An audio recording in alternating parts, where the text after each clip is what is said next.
মৰমৰ ছাত্ৰ-ছাত্ৰীসকল আজিৰ ভিডিঅ'টোত অনুশীলনী 1.6 ৰ প্ৰশ্নসমূহ আলোচনা কৰিম সেইখিনি আলোচনা কৰাৰ আগতে তোমালোকে কেইটামান ফৰ্মুলা জানিব লাগিব সূচক আৰু ঘাতৰ ফৰ্মুলা ক্লাস 8 ত এইখিনি পাই আহিছা গতিকে আকৌ এবাৰ মনত পেলাই লোৱা প্ৰথম ফৰ্মুলাটো হ'ল a to the power 0 equal 1 এটোৱে যিকোনো সংখ্যা বুজাইছে যিকোনো সংখ্যাৰ ওপৰত পাৱাৰ অৰ্থাৎ ঘাত যদি 0 থাকে তাৰ মানটো সদায় 1 হয় একেটা ইম্পৰ্টেন্ট ফৰ্মুলা মনত ৰাখিব লাগিব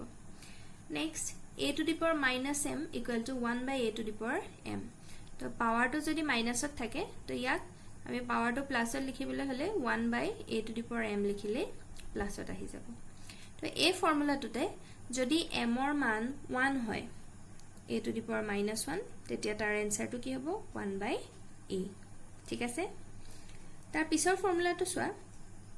a to the power m into a to the power n দুটা সংখ্যা যদি পূৰণ হৈ থাকে সংখ্যা দুটাৰ ভূমি একে a কিন্তু ইহঁতৰ ঘাত পাৱাৰ বেলেগ বেলেগ এনেকুৱা সংখ্যা যদি পূৰণ হৈ থাকে তেতিয়া কি হয় ভূমিটো কমন আহি যায় a আৰু পাৱাৰ কিটা যোগ হয় তো a to the power m পূৰণ a to the power n হলে a to the power m plus n লিখিব পাৰি ঠিক আছে ঠিক সেইদৰে যদি হৰণ হৈ থাকে ইহঁতৰ ভূমি একে কিন্তু পাৱাৰ বেলেগ বেলেগ হৰণ চিন দিও থাকিব পাৰে বা এই ধৰণে ভগ্নাংশটো থাকিব পাৰে তেনেকুৱা ক্ষেত্ৰত কি হয় ইয়াত পাৱাৰ কিটা মাইনাসত আহি যায় তাৰ পিছত কেতিয়াবা এনেকুৱা পাব পাৰা ভূমি বেলেগ বেলেগ a to the power m b to the power m কিন্তু পাৱাৰ একে দুইটা পূৰণ হৈ আছে তেনেকুৱা ক্ষেত্ৰত আমাৰ পাৱাৰটো কমন আহি যায় a into b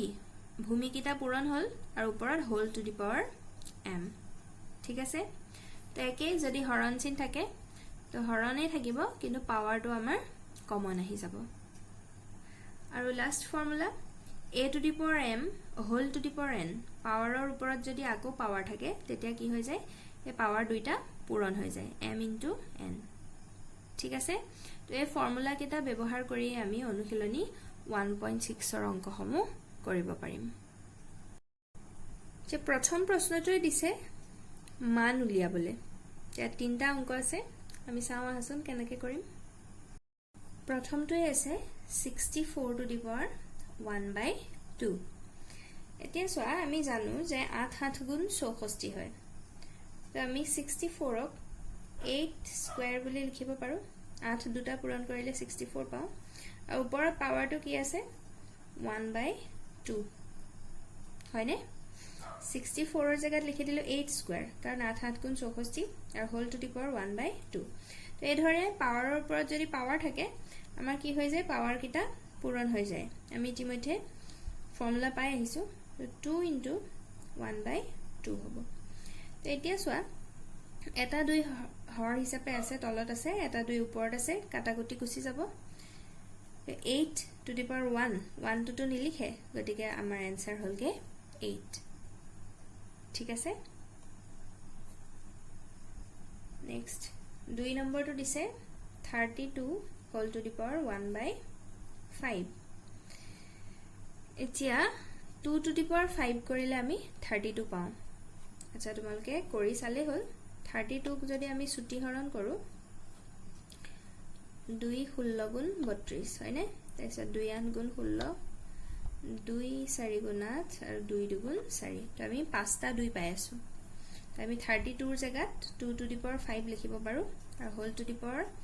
1 by 5 এটো থাকিবই আগৰ নিচিনাই একেটা এটা পাৱাৰ কিটা পূৰণ হৈ যাব 5 into 1 by 5 5 5 কেনসেল হৈ গল আমাৰ এনসাৰ হল গৈ 2 বুজি পাইছা নিশ্চয় তাৰ পিছত 3 নম্বৰটো চাও 125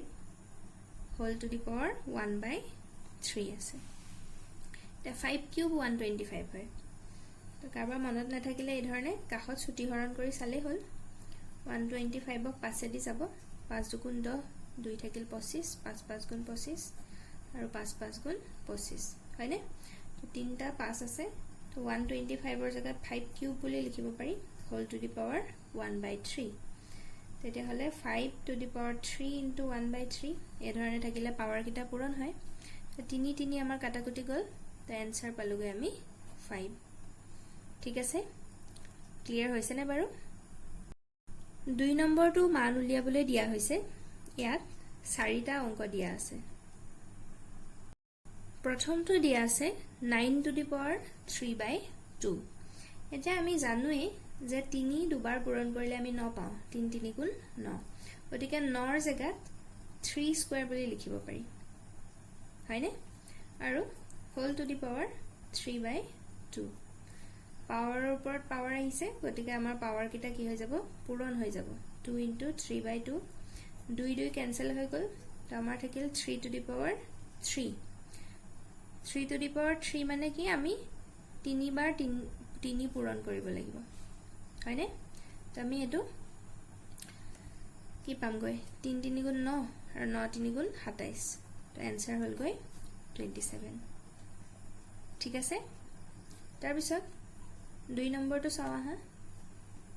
32 হোল টু দি পাৱাৰ 2/5 এতিয়া আমি অকমান আগত কৰি আহিছো 32 ৰ জাগাত 2 to the power 5 বুলি লিখিব পাৰি 5টা 2 পূৰণ কৰিলে 32 পাই whole to the power 2/5 2 into এতিয়া পাৱাৰ কিটা পূৰণ হৈ যাব 5 into 2/5 5 5 কেনসেল হৈ গ'ল 2 স্কয়াৰ মানে 2 দুবাৰ পূৰণ 2 2 গুণ 4 এটো হল আমাৰ আনসাৰ ঠিক আছে তাৰ পিছত 3 নম্বৰটো আছে 16 to the power 3/4 এতিয়া 2 4টা পূৰণ কৰিলে 16 হয় তো 16 ৰ জাগাত 2 to the power 4 লিখিব পাৰি তা কাবাৰ যদি মুখতে কৰিবলৈ অসুবিধা হয় এই ধৰণে ছুটি হৰণ কৰি চালে হ'ল 16 2 ৰে যাব 2 8 গুণ 16 2 4 গুণ 8 2 2 গুণ 4 তো আমি 4টা 2 পূৰণ কৰিলে 16 পাওঁ তো 16 ৰ জাগাত 2 to the power 4 আৰু হোল টু দি পাৱাৰ 3/4 এই ব্ৰেকেট খুলিলে পাৱাৰ কিটা পূৰণ হৈ যাব 4 into 3/4 4 4 কেনসেল হৈ গ'ল 2 কিউব তে 2 কিউব মানে কি 2 3টা পূৰণ তো 2 2 গুণ 4 4 2 গুণ 8 ঠিক আছে তাৰ পিছত 4 নম্বৰটো আছে 125 হোল টু দি পাৱাৰ -1/3 এতিয়া 125 ক 5 কিউব বুলি লিখিব পাৰি তো মই কৰি দেখুৱাইছো ইয়াৰ আগৰ প্ৰশ্নটোত whole to the power -1/3 bracket খুলিলে 5 কিউব into -1/3 এতিয়া 3 3 কেনসেল হৈ আছে 5 to the power -1 আৰু এই ধৰণে আমি পাৱাৰটো সাধাৰণতে মাইনাসত না ৰাখো তো আমি এতিয়া এই ফৰ্মুলাটো ইউজ কৰিম 1/5 হ'ব আমাৰ আনসাৰ ঠিক আছে বুজি পাইছা নিশ্চয় 3 নম্বৰ প্ৰশ্নটোত সৰল কৰিবলৈ দিয়া হৈছে একেই ইয়াতো আমাৰ ফৰ্মুলা কেটাই ব্যৱহাৰ হ'ব আমি খালি সৰল ৰূপলৈ নিব লাগে 3 ৰ 1 নম্বৰটো আছে 2 to the power 2/3 into 2 to the power 1/5 তে দেখা দেখিকে সংখ্যা দুটা পূৰণ হৈ আছে আৰু ভূমি দুটা একেই গতিকে আমি এই ফৰ্মুলাটো ব্যৱহাৰ কৰিম a to the power m into a to the power n equal to a to the power m plus n যদি ভূমি একে হয় আৰু পূৰণ হৈ থাকে তেতিয়া পাৱাৰ কিটা সদায় যোগ হয় তো ইয়াত ভূমিটো লিখি ললো 2 আৰু পাৱাৰ কিটা আছে 2/3 plus 1/5 এই ধৰণে যোগ হৈ যাব এতিয়া নেক্সট আমি পাৱাৰ কিটাৰ লসাগু লম যেহেতু ভগ্নাংশ আহৰ কিটা আছে 3 আৰু 5 গতিকে 3 আৰু 5 ৰ লসাগু 15 5 3 গুণ 15 তে প্ৰথমটো 3 আছিল আমি 15 লিখি দিলো তাৰ মানে 3 ৰ লগত 5 পূৰণ কৰিছো 3 5 গুণ 15 গতিকে আমি লবটোৰ লগতো হে 5 পূৰণ কৰিব লাগিব 5 2 গুণ 10 প্লাস ইয়াত 5 আছিল 15 লিখিলো 5 ৰ লগত 3 পূৰণ কৰিছো 5 3 গুণ 15 তো লবটোৰ লগতো 3 পূৰণ কৰিম 3 গুণ 3 তেহলে 2 to the power 13/15 এটো হল আমাৰ আনসাৰ বুজি পাইছা নিশ্চয় 2 নম্বৰটো আছে 1/3 cube whole to the power 7 তো এই ক্ষেত্ৰত ব্ৰেকেটৰ বাহিৰত যি থাকে আমি ব্ৰেকেটৰ ভিতৰৰ সবকে ভগাই দিব লাগিব তো আমি লবটোকো ভগাম 1 to the power 7 হ'ব এটো আসলে লিখিলেও হয় 1 ৰ পাৱাৰ তুমি যিয়ে নাৰাখা কেলে সদায় 1 এ হ'ব তথাপিও বাৰু মই এবাক দেখুৱাই দিছো আৰু তলত 3 cube whole to the power 7 এতিয়া 1 to the power 7 মানে 1 এ হ'ব আৰু তলত এই পাৱাৰ কিটা পূৰণ হৈ যাব 3 into 7 তো আমি এনসাৰটো কি পাম গৈ 1/3 to the power 7 3 গুণ 21 21 তো এটো এই ধৰণে ৰাখি দিলে হ'ল ঠিক আছে তাৰ পিছত 3 নম্বৰটো চাওয়া হা এটো দিছে 11 to the power 1/2 by 11 to the power 1/4 এতিয়া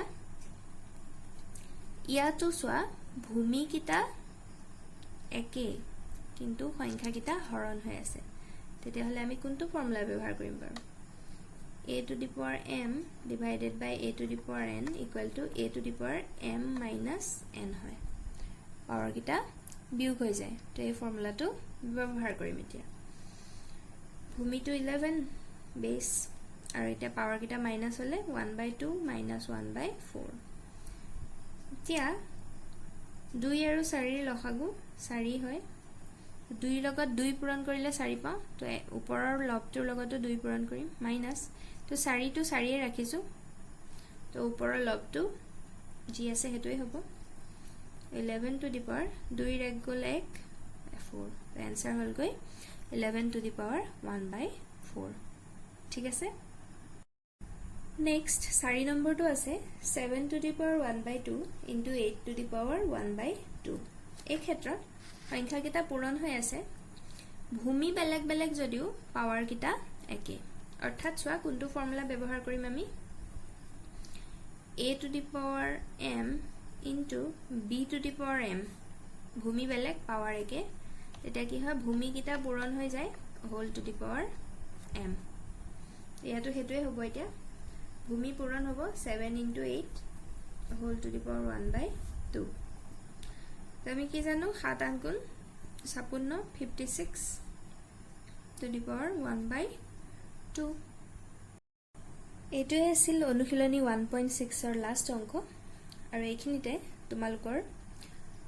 প্ৰথম পাঠ সংখ্যা প্ৰণালী সমাপ্ত হৈছে থ্যাংক ইউ ফৰ ওয়াচিং